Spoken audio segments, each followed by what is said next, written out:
Welcome back to the RPM podcast. We're on episode 3, right, Ryan? Third episode. 3. We're 3 in. We have a very, very special guest joining us this week. We have another driver, our second driver, and one of our longest tenured drivers, too. So why don't you go ahead and introduce yourself? Neil with Rands Trucking. I've been here for a while now. I enjoy it, love it. Started my career way back when the housing market crashed as a truck driver. Was working actually for one of the local window factories here in Hawkins, Wisconsin, Gelwin. And a bunch of us got all laid off and trying to figure out what to do. And I'm a volunteer firefighter, and I was like thinking about being an EMT. Thanks, yeah, appreciate it. You bet. And was going to go to school for that, but then realized in Ladysmith area, Russ County, I guess if you want to say it, that the pay wasn't good for a actual full-time career of that. It was either, you had to go to Eau Claire or Rice Lake to do that.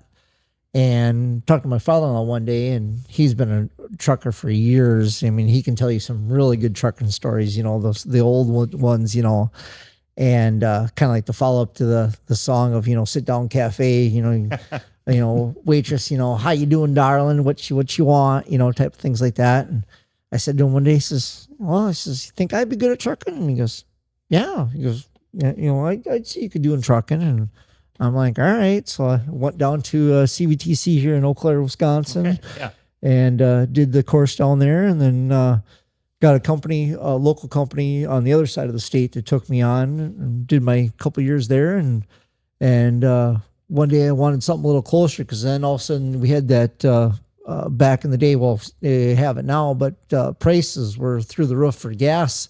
And I was driving to Wausau, where my semi was at the time, and I was talking to my father-in-law again, of course. Mm-hmm.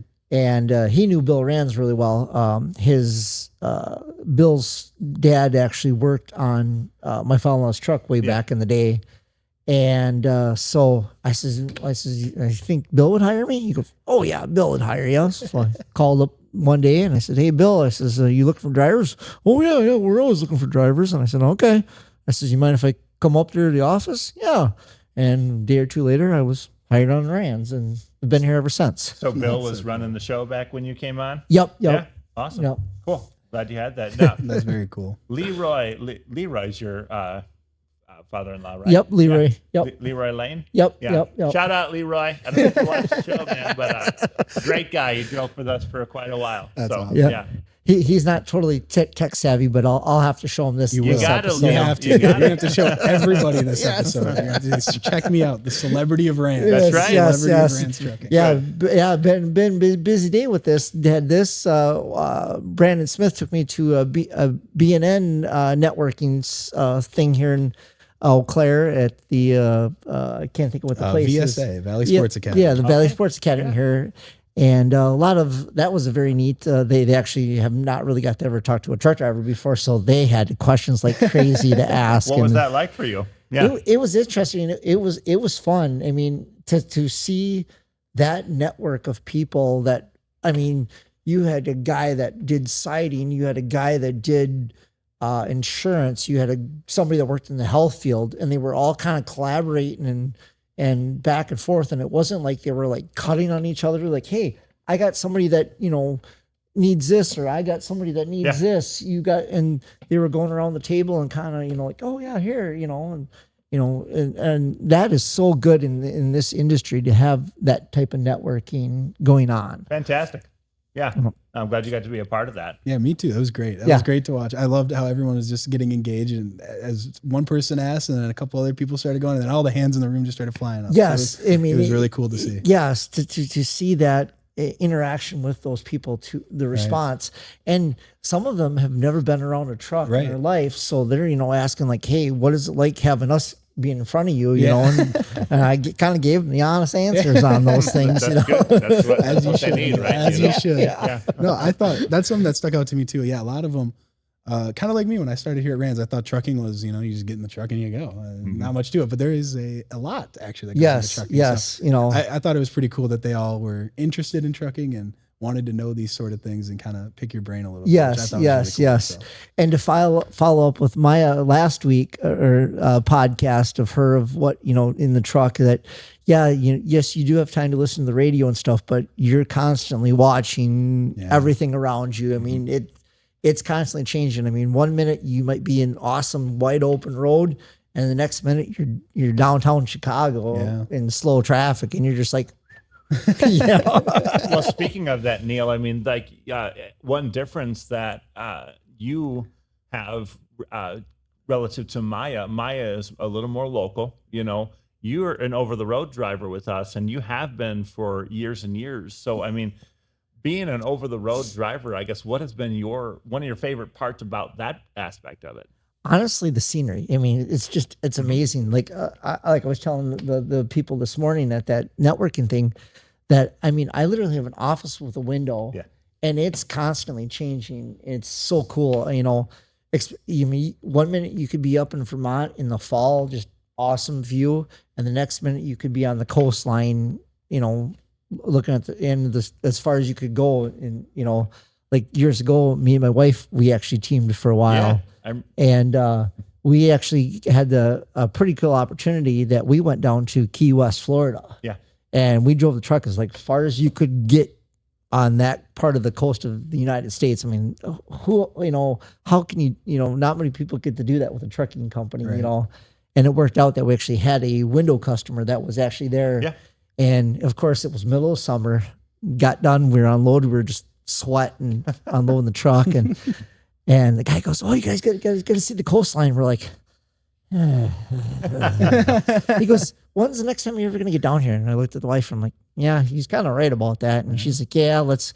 He goes, "Oh yeah, if you just go down the street, go down a couple blocks, there's a spot you can park the truck." And we got to go right along the shoreline. So that was pretty cool. That's awesome. Is that something you try to do? I know you don't. Are you still teaming with your wife or no? No, you guys do separately. We do separate trucks. So not that there was any fighting or anything, but we figured out money wise it was more efficient to have two trucks running. Yeah, that makes sense. So is that something? And then she takes her dog along. She's got a bull mastiff, and so that's her little co-pilot, and they enjoy that. And every once in a while we crisscross, and one of our dispatchers, Matt Daggett up there, Ladysmith, he's pretty cool once in a while that if I'm out on the road and she's just kind of doing local work, that he'll work it out that she'll bring my load down to me and I'll swap with her and she'll bring it back and I'll keep on going. So I get to see the dog every once in a while in the truck, and that's awesome. Have fun with her, and she knows it too when she pulls up next to me and all of a sudden our dog Abby, she'll look over and like, "Oh, that's Dad." And she's all excited, so that's kind of pretty awesome. Fun. Yeah. That's awesome. Do you still, now that you travel still and you're trucking obviously, do you get out and then go see these cities that you're in making these deliveries, or you just point A, point B, go to sleep, back on the road? Yeah, lately with how the freight and stuff's been going, it's just been kind of just go get it done. Once in a while I'll be like, "Hey, I'm going through this. Hey, do you mind?" Like there's one thing I want to do yet and I haven't got a chance. I almost had it one day that I had a lull in my day, and the dispatcher called and goes, "Hey, I need you to go run this load." I'm like, "Okay, I guess I will," But I was sitting actually down at the I-80 truck stop, and there's a trucking museum down there. Yeah. And I go by it almost on a regular basis, and I'm like, I gotta get in there. So one of these days I gotta just tell the dispatcher, like, "Hey, I'm stopping for a few minutes to go check this out, enjoy it for a few minutes." So 100%. Yeah. And something that you kind of called out there too, you mentioned that you were doing teaming for a while, but it ended up being more lucrative for you to do solo here. That does highlight some kind of a difference that I have with Rands compared to some other folks. Because again, we're mainly doing multi-stop loads where you're having to call the customers, having to help with the unloading. We do have a few, actually, husband and wife teams. Yeah, I think we have 3 in those last I had heard. That sounds right to me. Yep, that's right. And so, but that being said, often when people will ask me, "Hey, do you guys hire teams?" I'm always like, "Yeah, we do, but just FYI, if you're looking to run like a true full team, you're probably not going to be super happy here." And you've kind of experienced that. So, what was, I always say, people, if you're going to be a team here, you're going to run more like a super solo, shall we say? You want to explain something like that to the audience? Yeah, kind of, I guess. Like when we ran team, we were kind of doing like a 16 to 17 hour shift roughly. That, you know, like I would be the main one for the day doing the deliveries. And then, you know, okay, we have 100 miles or 200 miles to get to the next stop for the next morning, but my clock is kind of burnt up. She would jump in and take over and get us that much closer to the setup for the next morning. Sure. So, but we do have the opportunities though for the team. So we have some stuff that's, you know, one touch freight or one stop freight that, you know, can go from point A to B, because several of the teams that we do use, that we send them to California, which is really good, because going to California as a single driver, sometimes your clock doesn't quite allow you to make that full burn. Where if you use a team, you can come back quicker while using a team, and you're only tying up one truck instead of sending 2 or 3 and tying up 3 trucks out there on the it's a huge advantage, West Coast. No question about Yep. it. So yeah. Well, and another question I wanted to ask you that's kind of getting more into like truck nerd type stuff, but you know, I love so when you are out on the road, how long do you typically run? I'm usually about a 2-week runner usually. So 2 weeks on the road before you come back home. Yep. You know, that's So- a lot of people are used to being home Yep. every day, so they may not be aware of how often truck drivers are out Right. before they finally get to stay And home. we have some guys that stay in the truck. I mean, they don't have a house. They just live in the truck and they just go. All right. And then, which is nice here at Rands, they are so family oriented here. It's been amazing, you know. And like I plugged earlier, being a volunteer firefighter, that every 2 weeks I either have a meeting or I have a training night that I've worked it out that, okay, I come home for that and then I leave back on the road again. Or, you know, we've had guys here that, you know, oh, hey, they just found out their family members coming in 2 weeks, you know, hey, I need some time off. Oh, yep, we can work it out with you. You know, it's been amazing. Or even like one time, my father-in-law actually worked here for a little while. Yeah. And my brother-in-law, he was looking for a tank for his tractor, for a gas tank. And my brother-in-law found one down in Iowa.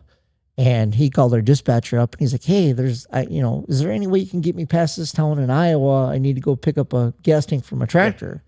And dispatcher's like, yeah, I think we could make that work. And got him past her, got the tank, did whatever he needed to do on the load, and got him sent back home again. Fantastic. So, I mean, that is so nice that the flexibility here at Rands is amazing. Like I said this morning, you know, we don't have forced dispatch here, which is amazing, which, if people don't know what that is pretty much, you know, instead of being told, hey, this is the load you're doing, this is how you're doing it, you know, you got to run it. Where they have a little more flexibility that, you know, hey, I got these 2 options, you know, which of those 2 options would you like, you know? I mean, yes, there is some times where it's like, okay, there's, you know, a couple loads left and they're trying to get them covered. And sometimes you just have to take one for the team, as some people say. You know? You know, yeah, that's fair. And then sometimes, you know, people are like, oh, you have multi stops, you know, how does that work? Well, you know, if you're out for 2 weeks, your first one might be a multi stop, and maybe you say you only get 1,000 miles, but you have 18 to 20 some stops in your trailer. But then the following week, you might have a 1-stop load that you're coming back from another facility that wherever direction that you went, and you get more miles coming back on that. So you kind of works itself out both ways, that 1 week you might have a multi-stop and then 1 week you might have just all miles, you know. So, but the nice thing at Rands too is we have so many customers that I mean, one day you might be doing windows, the next day you're doing furniture, the next day, who knows? I mean, we could be doing potato chips. Yep. You know, you know, which is Exactly. awesome. Which, you know, plug to Quick Trip. You know, gotta love the Quick Trip potato chips. You know, now that we're hauling them, I always once in a while grab a bag now. You Shout know. out Quick Trip. Go buy chips from Quick Trip. Yeah. Hashtag Quick Trip. But you're kind of getting into actually something that I was leaning at there, because like there is a little bit of a difference with what we do. And if you're kind of narrow-minded on how you make money, you might think, wow, this isn't going to work out for me. But, you know, we pay for all that stuff that you mentioned. And so even though you may not get a big mile load every single time, it balances out. But there's something I want to get at with that, with the truck nerd stuff, So now you as a driver have to do some things to make sure you're legally handling your clock and making sure you're being efficient with that. So one thing I wanted to ask you, I know a lot of our drivers here will do something that they call running off of recaps. Have you ever done that with us? Yes. Oh yeah. Yep. Definitely. Once in a while, not as much with the 2 weeks. I can usually just about work my clock that I can do a 70 in my 2 weeks that I'm out normally. But every once in a while, you do have the occasion of having to work off of recap hours. So I guess the easiest way to explain it is that if you are, say you worked 9 hours today, well, the following Thursday at midnight, you would get those 9 hours back, and then that's what you'd be doing on your Friday. So you sometimes it will work to your advantage, and sometimes it won't. It all kind of depends on what you're doing for freight. Sometimes I've had it where you got to stop and just do your 34 and just relax, which sometimes that's pretty cool. So, you can like I was saying about the museum. I'll stop and do my 34 in Walcott, Iowa, and do a laundry, get a shower, get a good bite to eat. So which as the trucking industry has gone since I've started here, there used to be so many good places to eat, and now it's all fast food. So. Now I do a lot of, cook my stuff at home and take it with me on the road, try to eat a little more healthier. Yeah. What kind of stuff do you cook to take with you? Like, what are you packaging up when you come home for a week and you got to prep for the next trip? What are you cooking up? So surprising, I do chicken breasts, and then I usually do some French toast slices and some omelets is what I do. And then a lot of fresh vegetables and fruits. Yeah, sure. That's awesome. Yep. That's awesome.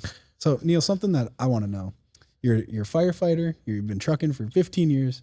Why do you do it? What keeps you going? Like, why are you not even just a fighter? You're a volunteer firefighter. You've been trucking for how many ever? 15 years. What keeps you going every day? You're always in a good mood too. I've never seen you in a bad mood. You're always willing to step up and do stuff. So that's behind the scenes. That's when it's going down the road. Then you start breaking down every once in a while, which, it all happens. We all have bad days and good days. It's just, trucking industry, you can hide that a little more sometimes being in the road, but thank goodness we have Sirius XM in these trucks. Otherwise, we'd probably go crazy or do something what we shouldn't be doing. We could just zone into some music, or listen to a podcast. The Rands Trucking Podcast. Yes, of course. Makes you laugh. But biggest thing is if you're happy and you're with the customers and you're in the office and stuff, it makes your life so much easier. It does.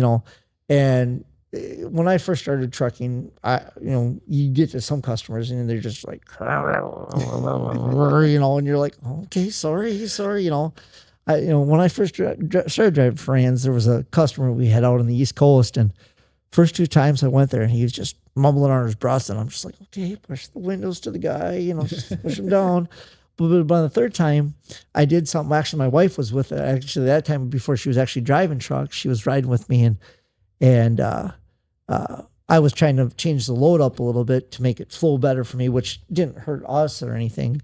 But when we got to the customer, I didn't realize there was several units in front of his stop, so we had to kind of move some stuff out, and he kind of grumbled, and my wife kind of broke the ice, and she's like, "Oh, I thought he wouldn't mind if he had to move a couple windows, and he spun around and looked at me, and I'm like, well, I tried to make it so the mileage would work out, and it was funny because then ever since then, he'd always joke with me about, putting the other windows in front of him. And then ever since then, me and him talked all the time and laughed and had a good time. But, it's just a matter of how you break the ice with people, Right. There's a guy even in California that we go to a lot. Same thing. I called him one day because as we go with these loads, we do a lot of window and door deliveries, and we got to call ahead of time, let them know that we're coming with those windows. And I called and he goes, "Well, how many you got?" And I says, I just quick glanced at it. I'm like, probably about 25 units, for them. And same thing with my wife, we get there and he hand him the paperwork, and later he comes back. He goes, there's 75 units on that. Oh, shoot. I'm like, oh, sorry. And he looks at my wife. He goes, where's he from? He goes, oh, from Wisconsin. He goes, oh, I kind of figured, those Wisconsin people can't count very well. Oh, man. Oh, man. That's good. That is pretty good. And to this day, there's one of my other friends that go down there, and they make a joke that he to this day, he knows, even though I haven't went to him for several years, he still knows who I am. That's that, so cool. He knows the joke about That's not so cool. being able to count. That's funny. That's awesome. One thing I wanted to ask you too, before I get too far away from it, because we've been using some lingo that I'm not sure all of our audience is familiar with. Just for our audience that may not be in the trucking industry, could you give kind of a basic overview of what we call hours of service and some of the lingo that goes with that too? I'll try my best, even though I've been here for a while and everybody calls me a super trucker. Some of it I'm not totally good on myself, but at least I can muddle through it at least. Well, and you forgot your cape, Neil. So I Yeah. guess Yes. that kind of makes True. This is true. But anyway, So hours of service is we have a 70-hour clock week that or 8 days, I guess, if you want to call it that. And we have 14 hours a day to do whatever we need to do. That means being at the customer, driving on the road, which of the 14, we have 11 hours to actually physically drive the truck. And once we get past those points, or if it takes you a while at a customer, those clocks start matching up.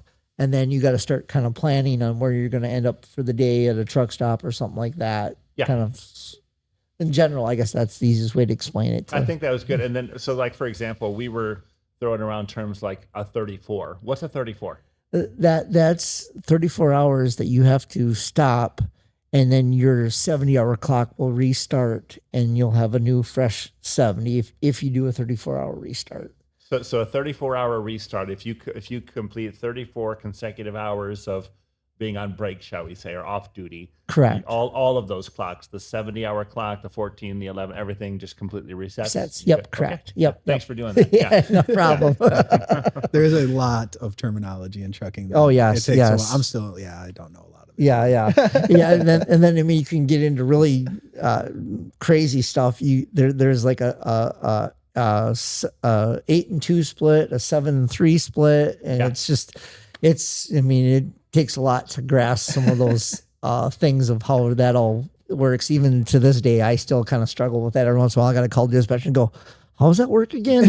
Because I mean, you use it, but then you don't use it. So, it's one of those things, I just appreciate how, you guys have to deal with that, and you have to be mindful of all that. And again, that dictates a lot of the decisions that you make with when you're going to start your day in the morning, when you're going to stop for the day, how long you're going to take at certain spots, Yep. planning. Exactly. Right? But then, there's always something throws a wrench in. You might have traffic, or, might have a crash, and now you're sitting for 4 hours on the interstate, and it just, everything goes right out the window on you sometimes. But then you got to roll with the punches once in a while. Yeah, there's a lot. Yeah, trucking is very, very fluid. It changes every day. Yes. Every day. Oh, yeah. You got to be prepared for everything. And, or you plan on getting to a customer. By this time you get there and you got 4 other trucks in front of you that want to get unloaded too. And so then you're like, okay. You guys, there's a lot of respect. I mean, you guys, it takes a lot to do your job, but then you have to rely on the warehouses. You have to rely on not getting stuck in traffic. Like, there's so many variables that go into it, that is just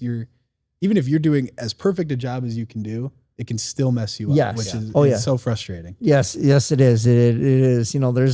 There's a lot of that. I mean, traffic is the biggest one. I think that's the biggest stress of our career. What was the term you used this morning to describe traffic? As referring to the 4-wheelers? Yeah. Okay. And if anybody does not know, that is anybody that is in a 4-wheel or just a 4-wheel vehicle, either a car or a pickup truck versus a semi 18-wheeler. And like I was saying this morning, of how, you'd be going on the road and you have 3 lanes of traffic and you're in the right lane, and you got somebody that's, going over in the 3rd lane, and they drive it every day. but they still cut across in front of you to take that exit ramp and don't even turn the turn signal on. Yeah. Of course. And then with the modern technology, these semi trucks, you have what they call assisted braking, Yeah. that your truck will automatically brake for you if something like that happens, which, you know, it sometimes it helps, but sometimes it doesn't, Yeah. you know. Definitely. What are some of the most, I would say, like beneficial technological advances you've seen over the years? So you mentioned the assisted braking. What's something else that has made trucking, the industry as a whole, better? That's kind of hard because I've seen both. When I got into trucking, it was some of the old industry of it and some of the new. Right. So it's one of those things that it's really hard to say what's like really good of it. Fair enough. A lot of our stuff is controlled safety or governmental wise, where, if you talk to my father-in-law back in the old days, that they could regulate themselves of how they did things and this and that. And granted, yes, you could work on your truck more to yourself back in the day, but as the new industry comes around, yes, there's safety, but sometimes I think it inhibits us as drivers because, a lot of these guys now think, oh, the truck will do it for me, which sometimes that actually causes a crash because they're like, oh, the truck's going to respond to that or this or that. And then now we have a crash because of it. Yeah. So sometimes there needs to be a better balance, I think, when it comes to the sensitivity on those things. I'm not a truck driver, Neil. I'm just yes, I like your terminology, though. Exactly. That you nailed it right on the head. Exactly. That let us do some of the monitoring ourselves. Sure. Well, and a question kind of coming off of Carson's one there. One that I've often heard from other drivers that I'd like to get your perspective on are transmissions. So, for example, I have personally seen a shift, and no pun intended, on drivers' opinions on automatic transmissions versus manuals. What are your thoughts on that, and what have you seen on from a technological standpoint as the years have gone by with that stuff? As that goes, the automatics have come a long ways from when I started driving truck. There'd be times where you'd have bells and whistles coming on all the time with an automatic, which now they're a little more better. Like me personally, I like the automatic, especially I work Chicago area a lot of it, and you don't have to sit there and be on the clutch. Sorry I had to go through that. Yeah. Right. But on the other aspect of it, sometimes manual, like my wife, she drives a manual, Interesting. and she enjoys driving a manual, I hear that. And I've heard that from a lot of guys. Having a manual, you have a little more control versus an automatic of your transmission, of where your pull power is and this and that. Wintertime's another feature of that if you have a manual, you can go a little bit lower gear, get yourself out of a stuck spot, where having a automatic, it's whatever the computer decides to put you in. So granted, yes, you can somewhat control that. They have a slapstick just like on your car, you can shift kind of make it into manual somewhat kind of, but overall, yeah. So what I took out of all of that is your wife's a real trucker, but you're not. Don't let her hear that. It may go to her head. That's awesome. I appreciate that. Yeah, because that's the most common one I hear. And opinions on that really have shifted. Yes. I talk to far fewer drivers that are hardcore manual drivers. But they do still have their advantages. Yes. Right? Granted, yes, the industry, a lot of people have been trained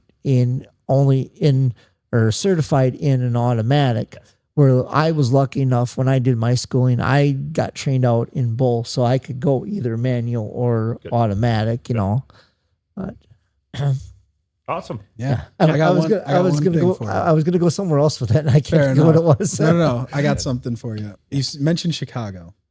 You've been driving a long time. What's like the worst thing you see? It doesn't necessarily have to be Chicago. What's like the worst experience you've had on the road making a delivery? Like, what's the worst thing? It doesn't necessarily have to be Chicago, but Actually, led me into it. Tight spots. Like Yeah. there's a spot we used to do up in Cashers, North Carolina. And I know any of our drivers that listen to this podcast, I know they know some of that area up there. It gets pretty hairy up there. Yeah, So I hear it. Yeah, a lot of that. Those East Coast cities, a lot of them were not Yep. built for yeah. trucks to be going. Yeah.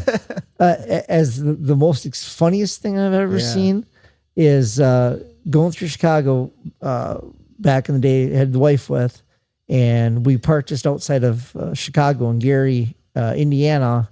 And I says, you want to see Chicago in the early morning? And she's like, yeah. And that's the best time to do it, 2-3 o'clock in the morning. Sure. And this was a Sunday morning, and coming through downtown Chicago, all of a sudden you just see these racy cars. I mean, literally like Fast and the Furious cars, and they're just zooming by you at like 100 Mach 100 going right by you, and just all the bottoms are all lit up and everything. And you go through, and you're kind of raised up, so the streets are a little bit lower in Chicago there, sure. you know, and you could see all the people getting out of the bars and everything, and going to and there's a famous hot dog place that's you can see in Chicago, right on the main thing of Chicago, going through 90-94. And you see all the people lined up at 3 o'clock in the morning at this hot dog place getting hot dogs. That's awesome. Well, Neil, before we let you go, you have a very, very cool shirt on. I want you to talk about what that shirt means. Well, as if some of the people had seen some of our clips. If they follow our page, they might. Yes, have. yep. This is one of our Million Miler Club t-shirts that I've got from doing a million miles here with Rands Trucking. That's awesome. Fantastic. Oh. Well done. I just wanted to highlight that because not a lot of people do that. Let alone a million miles in their lifetime. Yes. A million miles for one company. And Yes. and they're safe. I mean, that's right. the most important Yeah. thing, so. My father-in-law for his old company, he was several. I think he ended up being a 4 million mile. I think Wow. was That's his last impressive. company. That's very Yeah. impressive. So great. you don't see that very often either. Do you know so. what you're at right now off the top of your? Do you know how many you're at? No, I you do closing not. on 2? Are we close to 2? No, I think I need another 5 years. I think yet before I get close So it to takes. that. How long does it take you to hit 1 million? I forgot what the math is on that. Honestly, Jeez. Somewhere between 8 to 10 years would be my best guess. Yeah, Yes. I was gonna most say it's got to drivers be are a between, long time. like Yeah, 100 about to 10. 120,000 a year is Okay. pretty normal So, for an yeah. average driver. Sure. yeah. Yeah. Interesting. Yeah. So I just wanted to give you a chance to talk about that because that's something very cool. Not a lot of drivers get to say that. So, yeah. No, So, Neil, we appreciate you coming on Absolutely. this week, and this has been awesome. I was saying we had a great time. Yeah, I yeah. had a great time talking Yeah. to you. So we'll have to have you on again at some point. Definitely. We'll do this again. We'll have some more stories and Absolutely. stuff. Absolutely. Thanks, So- guys. Sounds Thanks good. for watching. Thanks, everybody. yeah. Oh, that was awesome, Neil. Fantastic.